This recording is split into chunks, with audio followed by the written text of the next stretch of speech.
Merci Joseph.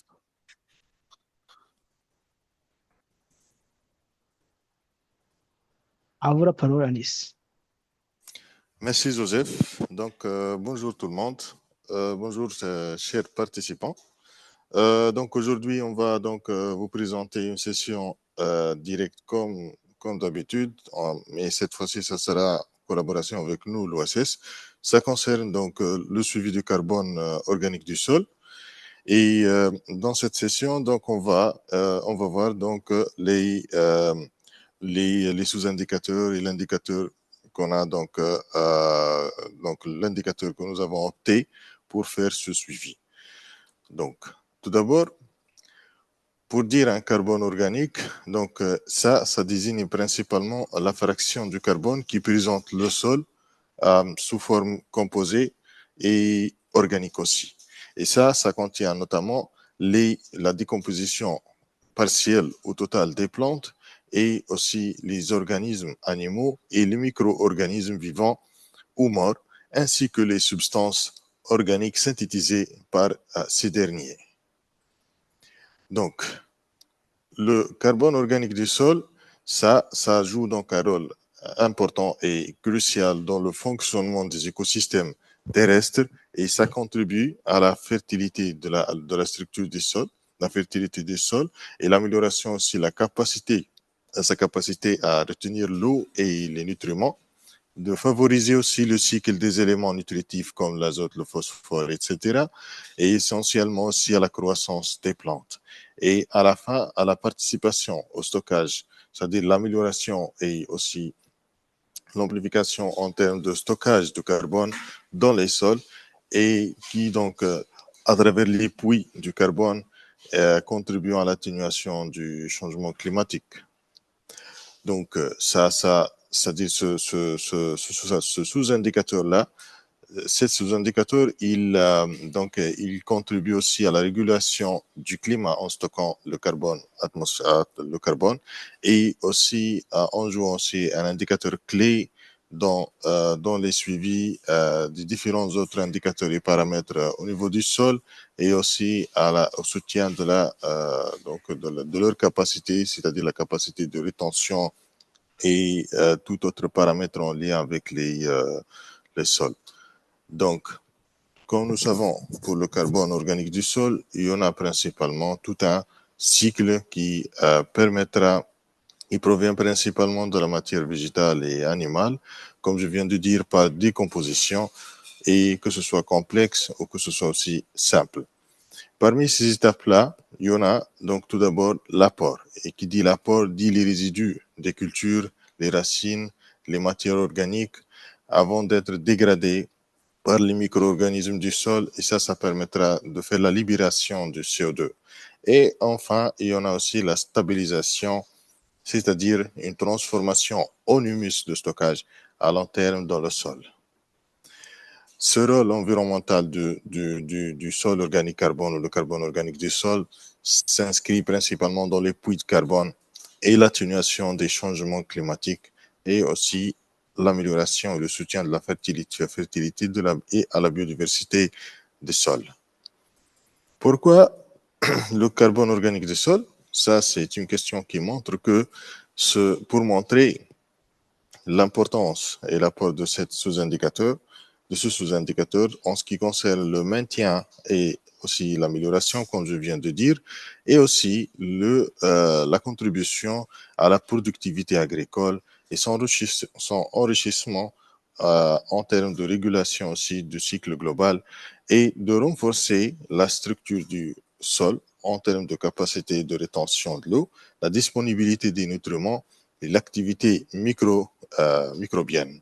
Et donc, il est donc important d'intégrer ce genre de paramètres, surtout en matière de la gestion durable des terres et la lutte contre les changements et la dégradation des terres et la lutte contre le changement climatique aussi. Et c'est dans ce cadre-là que donc on a intégré à travers l'indicateur 15 de la SDJ, des objectifs de développement durable qui concerne le Life and Land. Et ça à travers le sous-indicateur ou l'indicateur qu'on peut lui dire 15.3.1 des ODD qui concerne suivi de la proportion des terres et c'est de sa dégradation à travers l'ensemble des terres qui sont suivies.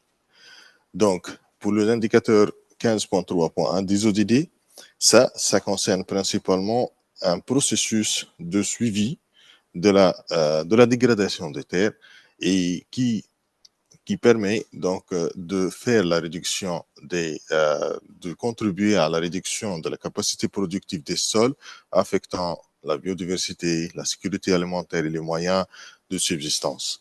Et l'objectif de cet indicateur-là, c'est de lutter contre la désertification et restaurer les terres et les sols dégradés, y compris ceux affectés par la désertification, la sécheresse, les inondations et d'autres. Donc, pour ces sous-indicateurs-là, il est composé principalement par 3 sous-indicateurs qui sont la productivité des terres, l'occupation des sols et le carbone organique des sols, qui est le sujet de notre session directe d'aujourd'hui. Donc, comme juste un overview ou un aperçu global sur cet indicateur. Donc, comme nous venons de dire, cet indicateur-là, qui présente donc la proportion des terres dégradées par rapport à la superficie totale des terres, est déjà évalué à l'aide des 3 sous-indicateurs comme je viens de vous expliquer. Le premier, ça concerne la mesure de la capacité productive biologique des terres. Le second, ça concerne l'analyse des changements entre les différentes classes d'occupation des sols. Et le dernier, qui est le sujet de notre session d'aujourd'hui, c'est l'évaluation des variations des stocks de carbone organique au niveau du sol. Donc, l'approche, donc je vais commencer par ça. Donc, on va commencer c'est-à-dire comment calculer cet indicateur-là avant de passer à la partie pratique, là où je vais donc vous expliquer ça à travers le notebook qui est déjà développé dans ce sens. Donc, tout d'abord, on a commencé par la définition des valeurs de référence. Parmi ces valeurs-là, il y en a celles qui sont liées au sol et celles qui sont liées aussi au sous-sol. Et on a aussi un troisième indicateur un troisième paramètre lié au climat. Donc, pour l'utilisation des données qui sont liées à ESDASOIL, on l'a déjà donc intégré comme des données qui permettra de nous appuyer pour faire le suivi du carbone à une résolution de 30 mètres et à une profondeur de 30 cm. Et comme deuxième indicateur, au paramètre, il y en a les cas d'occupation des sols que nous avons introduits dans ce sens. Et ça va nous aider, nous appuyer pour faire la conversion entre les données d'occupation des sols et celles des données du sol issues des données de ISDASOL.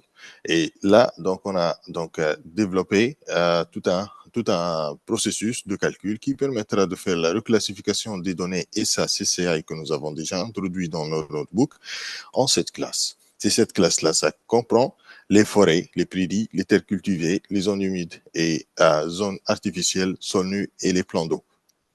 Et comme un troisième paramètre, un troisième facteur qui est déjà là, qui est l'estimation de ces variations. Ces estimations, on les déjà donc introduit ou calculé à travers les coefficients de conversion du carbone. Et ça, c'était donc basé sur des valeurs issues des données liées aux données climat, des données climatiques à travers donc des modèles de prévision, des modèles plutôt issus des données climatiques, afin d'affiner ce passage entre le sol et l'occupation des sols vers, c'est-à-dire le suivi du carbone organique du sol à travers les zones d'intervention dans la Tunisie et le Burkina qui font partie pour notre cas d'étude. Voilà. Donc ici, ça c'est un aperçu de notre approche. Cette approche-là, comme je viens de vous expliquer, elle est composée principalement par l'occupation des sols et aussi la conversion à travers un facteur lié au climat, et aussi afin d'avoir donc une idée sur les changements en matière de stock de carbone. Et à la fin de tout ça, donc l'objectif, c'est d'avoir une carte finale du carbone organique du sol qui présente son état de changement, qui est soit une dégradation ou une dégradation ou stable, ou bien un improvement, c'est-à-dire une amélioration en termes de stock du carbone. Et ça a été calculé principalement à travers donc à travers une reclassification. Ce qu'on a déjà fait dans cette partie-là, dans la première partie, c'est de faire donc l'extraction des informations en pourcentage. Pourquoi en pourcentage? Afin de nous faciliter la tâche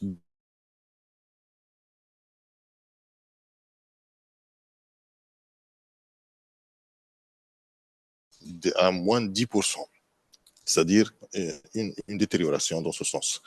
Et la classe stable ici, c'est une classe qui est variée entre moins 10% et 10% de changement à travers le calcul de changement. Euh, Notons que, bien sûr, le calcul de changement a été fait entre deux dates. Et ces deux dates-là qui ont été déjà sélectionnées pour notre cas, c'est entre l'année 2014 et 2019. Et si je continue, on a aussi l'amélioration. Dans le cas de l'amélioration, donc cette classe-là, ça comprend les valeurs qui sont supérieures ou égales à 10%. Pour faire tout ça, donc un ensemble d'étapes qui a été déjà suivi pour faire ça. Donc, je pense que j'ai déjà expliqué une bonne partie de ça, mais il y en a tout d'abord ce qu'on a fait. Donc, juste, je vais refaire ça, mais rapidement c'est-à-dire vous expliquer toute l'approche. Il y en a la sélection, la préparation des données. Les données qui sont liées aux trois paramètres déjà mentionnés.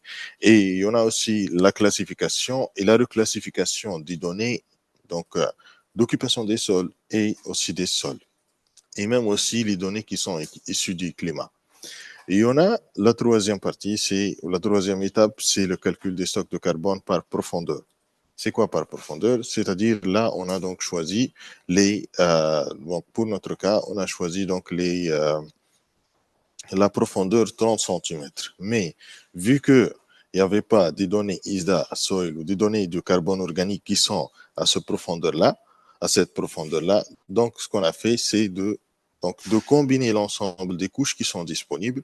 Il y en a donc une première couche du carbone organique qui est entre 0 et 20 cm de profondeur. Et on a une autre couche qui est donc entre 30 et 50 cm de profondeur. Ça, donc je vais aussi passer par ça lors donc de mon passage sur le notebook qui a été développé. Donc le calcul a été déjà fait par rapport à une formule de mesure, et ça nous a déjà facilité la tâche pour avoir donc des données ISDA soil qui sont donc à l'échelle de 30 cm de profondeur. Après avoir fait ça, il y en a donc une conversion qu'il faut le noter. Ici, on a une conversion qui a été faite pour avoir à travers les données d'occupation des sols, on a donc fait une conversion pour comprendre, c'est-à-dire, vu que les données du carbone organique là, ce sont des données qui sont au niveau de 2001. Ce qui a été déjà développé ici, c'est donc une conversion des cartes d'occupation des sols, c'est-à-dire en partant de l'année 2001, et de là donc comparer avec les données du carbone organique pour la même année, en 2001, vu que ça, c'est la seule donnée qui est disponible dans Digital Africa Production Products. Et après ça, donc, on a développé d'autres cartes de carbone organique en se référant sur cette même approche pour les autres années qui font partie de notre période de suivi entre 2014 et 2015. Après ça, donc, on a passé à l'analyse des transitions d'usage des terres et des variations de carbone. Et là, donc, on a introduit aussi les données climatiques à travers une matrice de calcul qui permettra de prendre en compte les valeurs qu'on appelle les facteurs F. Et ces facteurs-là, Ce sont des facteurs liés principaux, des facteurs de transition qui sont donc des coefficients qui permettra d'assurer donc le suivi ou la transition ou le changement à travers un calcul qui, qui, qui contient ou qui prend en considération la composante climat et la composante sol. Et en fin de compte, donc, on a donc la cartographie et la visualisation des résultats sous forme de cartes. Donc, juste ici, c'est un aperçu global, mais je vais revenir, c'est-à-dire, je vais expliquer ça en détail après au niveau des notebooks. Parmi ces résultats que nous avons obtenus, ce sont donc des matrices de corrélation, des matrices de calcul, et on a aussi des cartes et aussi des résultats qui sont donc issus à travers un calcul, un computing, donc à travers les langages Python et à travers aussi tout en prenant en considération les différents facteurs et éléments qui font partie de cette étude.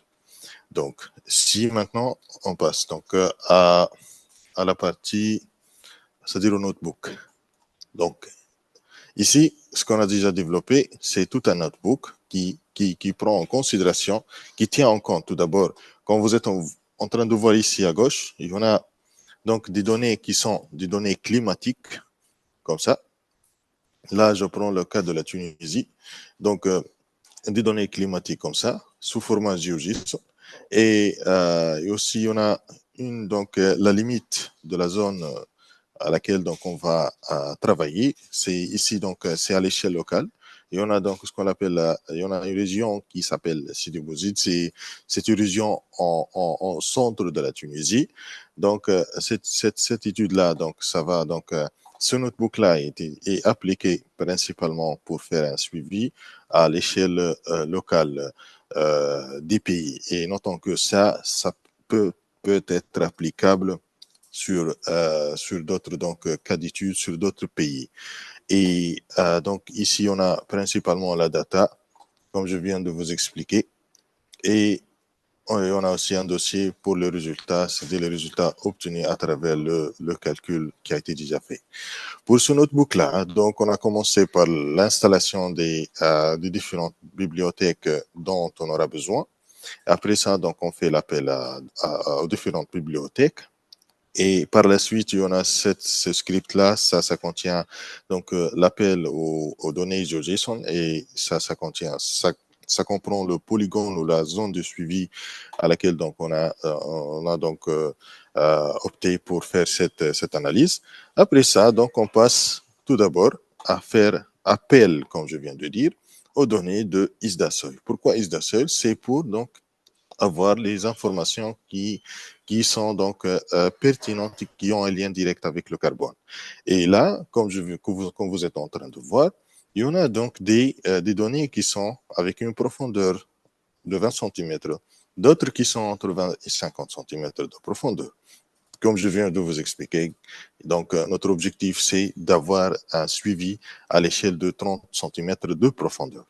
Donc, après avoir fait l'appel à ça, on a fait le masking, là, donc, c'est-à-dire la délimitation de la zone par rapport au polygone appelé.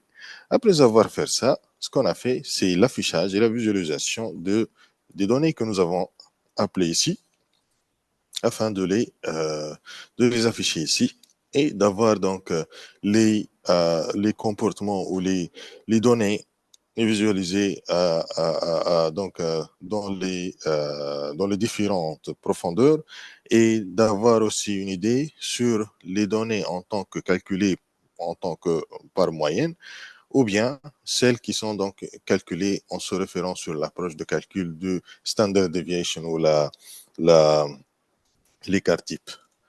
Donc, pour notre cas, donc on a opté l'approche qui se base sur la moyenne. Donc, on a utilisé ces données-là, ces deux-données-là, ces deux cartes-là. À travers cette approche et cette formule plutôt, on a pu donc calculer le carbone organique à l'échelle des 30 cm de profondeur. Après ça, voici donc là, c'est l'une des cartes que nous avons déjà calculées donc pour le carbone organique. Après ça, comme deuxième approche, après avoir plutôt comme deuxième partie, Après avoir calculé les données qui sont liées donc au sol, on a passé à l'occupation des sols. Et là, on a préféré utiliser les données de ISA-CCI. Et juste pour vous expliquer que ici, dans notre approche, donc il y en a deux périodes de suivi ici.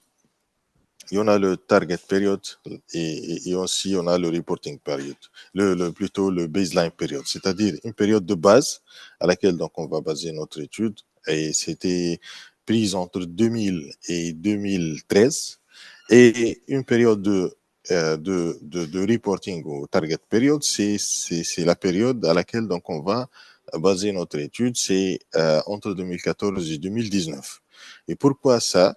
Parce qu'au total, on aura besoin d'une vingtaine d'années, donc un suivi de 20 ans concernant le carbone organique, le carbone, le stock de carbone à l'échelle au niveau du sol. Donc, par la suite, après avoir fait aussi la délimitation ou le masking à travers la même zone de suivi qui est donc ici, c'est le Boside, c'est cette région-là. Donc, on a passé à la donc à la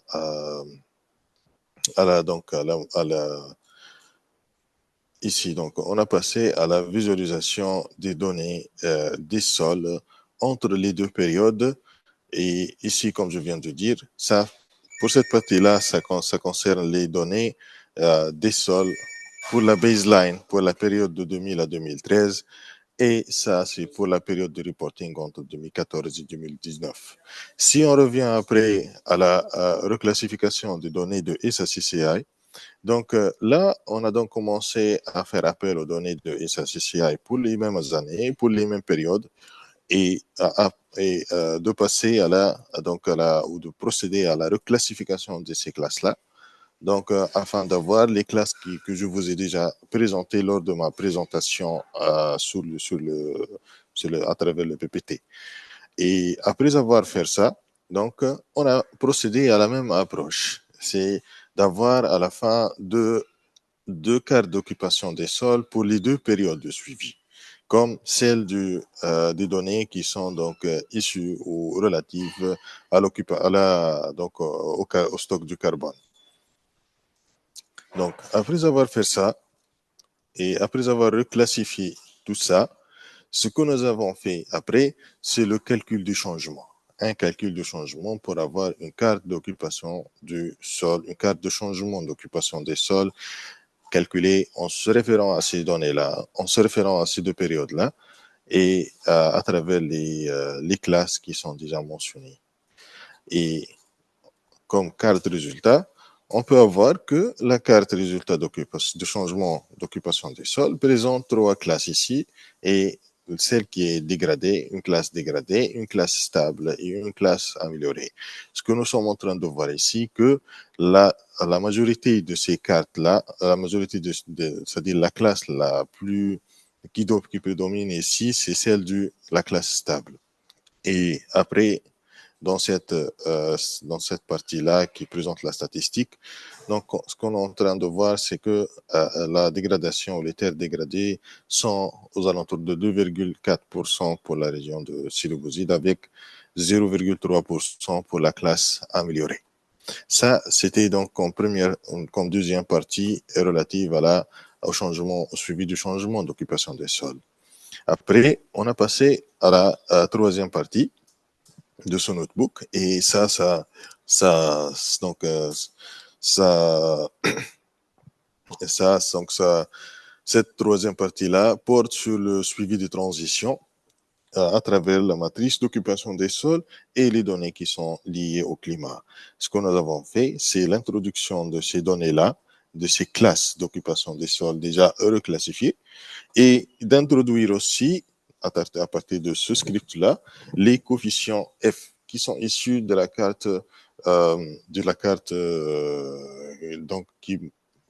des régions climatiques à l'échelle de la Tunisie. On a utilisé donc toute une, tout l'ensemble de données pour ce pays, mais toujours donc on fait le calcul et la prise en considération de coefficients en se référant sur sur l'ensemble de la région de suivi. Après, donc, on a passé à la conversion, c'est-à-dire à travers cette matrice-là et à travers aussi les calculs qui ont été déjà faits. Donc, on a pu extraire la carte qui présente la conversion entre l'occupation des sols et le carbone, tout en tenant en compte les classes ou les coefficients liés au climat. Comme résultat, donc, on a pu avoir cette carte-là qui présente la partie ou la période du baseline. Mais on a aussi, conjointement à ça, on a fait le calcul pour l'autre partie, pour l'autre période, c'est la période de reporting ou la target période. Et dans cette période-là, dans cette partie-là, donc c'était juste une carte qui présente la conversion entre l'occupation des sols et le carbone. Après ça, donc on a procédé à travers les comme étape suivante, c'est le calcul de la concentration du carbone organique du sol pour les mêmes deux périodes à travers ces données-là. Et on a donc calculé la partie baseline pour la période en allant de 2000 à 2013 et aussi on a calculé la carte de concentration du carbone organique du sol pour la période allant de 2014 à 2019. Après ça, donc, on a procédé à un calcul à travers ce calcul-là, à travers cette formule-là, pour avoir donc une idée sur le changement en pourcentage. Le changement en termes d'occupation plutôt du carbone organique du sol pour la période, c'est-à-dire la période qui présente le baseline et la période qui présente le reporting ou le target. Donc ça a été calculé en se référant à cette formule-là. Et comme résultat, donc on a pu avoir cette carte-là qui présente le changement en pourcentage pour le carbone organique du sol. Une fois on a pu avoir ça, donc on fait le calcul. Une fois on a pu avoir cette carte-là, pardon, donc ce calcul-là, donc une fois on a pu avoir le changement en pourcentage pour la période allant de 2014 à 2019, on a fait la même chose pour l'autre période, afin d'avoir en fin de compte une carte de changement et qui est classée comme ça par rapport à la même méthode de calcul que je vous ai déjà expliqué lors de la présentation, c'est-à-dire la carte finale. C'est une carte qui est basée sur tout l'ensemble des données qui ont été déjà calculées auparavant, afin d'avoir en fin de compte une carte comme ça en pourcentage et afin de les reclassifier sous forme d'une carte de trois classes qui montre donc la dégradation avec des valeurs qui sont inférieures ou égales à moins de 10% entre les deux périodes. Et après, donc la classe stable qui est entre moins 10% strictement et 10% comme valeur, et une classe qui présente l'amélioration entre les deux, ou plutôt durant durant l'année, donc plutôt durant la période de suivi. Et ça montre donc les valeurs, c'est-à-dire ça concerne les valeurs qui sont supérieures ou égales à 10%. Et ça présente donc la carte du changement du carbone organique du sol pour pour notre région de suivi. Et à la fin de compte, à la fin, il y en a donc une dernière matrice ou un tableau. Là, ça montre donc ça donne une idée à l'utilisateur sur les superficies occupées par chaque classe et le pourcentage, ces pourcentages par rapport à la superficie totale de la zone d'étude.